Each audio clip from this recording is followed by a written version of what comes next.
Assalamualaikum warahmatullahi wabarakatuh. Bismillahirrahmanirrahim. Alhamdulillahi rabbil alamin. Wabihi nasta'inu ala umurid dunya waddin. Wassalatu wassalamu ala asyrafil anbiya'i wal mursalin Sayyidina wa maulana Muhammadin wa ala alihi wa sahbihi ajma'in, amma ba'du. Qala Allah ta'ala fil Qur'anil Karim, a'udzu billahi minasy syaithanir rajim. Bismillahirrahmanirrahim. Inna hadzal Qur'ana yahdi lillati hiya aqwam wa yubashshirul mu'minina alladhina ya'maluna as-salihati anna lahum ajran kabira. Faqala Rasulullah sallallahu alaihi wasallam, Iqra'ul Qur'ana fa innahu ya'ti yaumal qiyamati syafi'an li ashabihi. Shadaqallahul azim wa shadaqa rasuluhun nabiyul habibul karim wa nahnu ala dzalika minasyahidin wasyakirin walhamdulillahi rabbil alamin.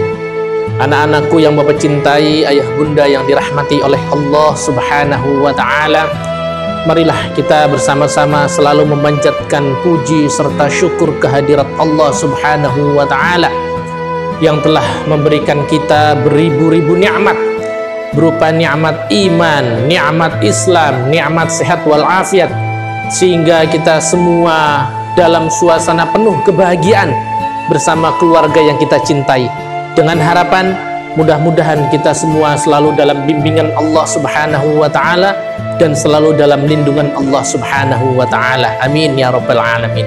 Salawat serta salam tidak lupa kita haturkan ke junjungan Nabi kita, Nabi besar Nabi Muhammad sallallahu alaihi wasallam, beserta para keluarganya, para sahabatnya, dan mudah-mudahan kita termasuk pengikutnya yang insya Allah kelak kita akan mendapatkan syafaat dari baginda Nabi besar Nabi Muhammad sallallahu alaihi wasallam. Amin amin ya rabbal alamin.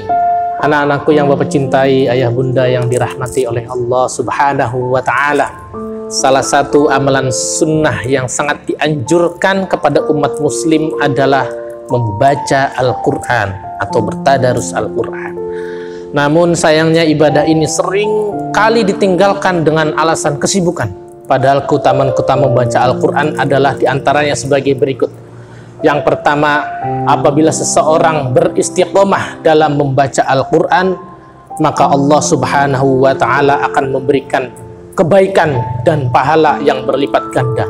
Ini sesuai dengan hadis Nabi Muhammad sallallahu alaihi wasallam yang diriwayatkan oleh Imam Tirmidzi, yang artinya siapa yang membaca satu huruf dari Al-Quran, maka baginya satu kebaikan dengan bacaan tersebut. Satu kebaikan itu dilipat gandakan menjadi 10 kebaikan. Bahkan di dalam Al-Quran, dalam surah Al-A'raf ayat 204 disebutkan Allah Subhanahu wa ta'ala berfirman, A'udzubillahi minasyaitonirrajim, Bismillahirrahmanirrahim, Wa idza quri'al Qur'anu fastami'u lahu wa ansitu la'allakum turhamun.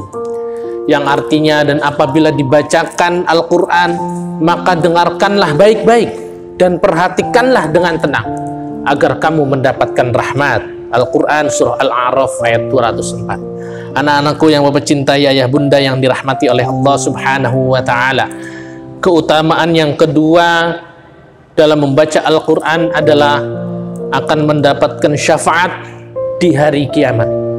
Pada hari kiamat nanti tidak ada satupun yang bisa menolong seorang muslim kecuali hanya satu, orang yang gemar membaca sholawat, dan yang kedua, orang yang beristiqomah dalam membaca Al-Quran. Ini juga sesuai hadis Nabi Muhammad sallallahu alaihi wasallam yang diriwayatkan oleh Imam Muslim. Rasulullah sallallahu alaihi wasallam bersabda, Iqra'ul Qur'ana fa innahu ya'ti yaumal qiyamati syafi'an li ashabihi.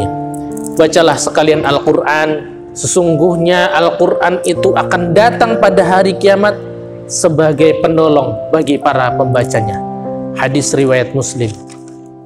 Anak-anakku yang Bapak cintai, ayah bunda yang dirahmati oleh Allah Subhanahu wa ta'ala, Dan yang ketiga, keutamaan dalam membaca Al-Quran yang ketiga yaitu Allah subhanahu wa ta'ala akan mengangkat derajat orang tua di akhirat nanti. Fadilah lain dari ibadah membaca Al-Quran adalah diangkatnya derajat orang tua di akhirat, dijauhkan dari azab neraka, serta dipakaikannya mahkota yang lebih indah dari cahaya di dunia. Ini juga sesuai dari hadis Nabi Muhammad SAW yang diriwayatkan oleh Imam Abu Dawud. Anak-anakku yang Bapak cintai dan ayah bunda yang dirahmati oleh Allah Subhanahu wa ta'ala, tentunya kita sebagai orang tua ingin melihat anak-anak kita fasih dalam membaca Al-Quran, kemudian mengamalkannya. Membaca Al-Quran sesuai dengan makhrajnya, sesuai dengan tajwidnya, dengan penuh semangat, dengan penuh bersungguh-sungguh dalam membaca Al-Quran, sehingga kelak anak-anak kita menjadi anak-anak yang soleh dan solehah. Karena anak-anak yang soleh dan solehah adalah investasi kita kelak di akhirat nantinya, yang akan menyelamatkan kita di akhirat dan akan membawa kebahagiaan, keberkahan, dan keselamatan baik di dunia maupun di akhirat. Anak-anakku yang Bapak cintai, ayah bunda yang dirahmati oleh Allah Subhanahu wa ta'ala, akhir kata saya mengajak kepada seluruh orang tua untuk memberikan semangat motivasi kepada anak-anak, sehingga anak-anak gemar membaca Al-Quran kemudian mengamalkannya. Mudah-mudahan anak-anak kita menjadi anak-anak yang soleh, anak-anak yang solehah, anak-anak yang meneruskan para ulama, dan dijadikan generasi-generasi yang cinta Al-Quran dan selalu mengamalkannya. Amin, amin ya rabbal alamin. Itu saja yang bisa Bapak sampaikan, kurang lebihnya mohon maaf. Wallahul muwaffiq ila aqwamit thoriq. Assalamualaikum warahmatullahi wabarakatuh.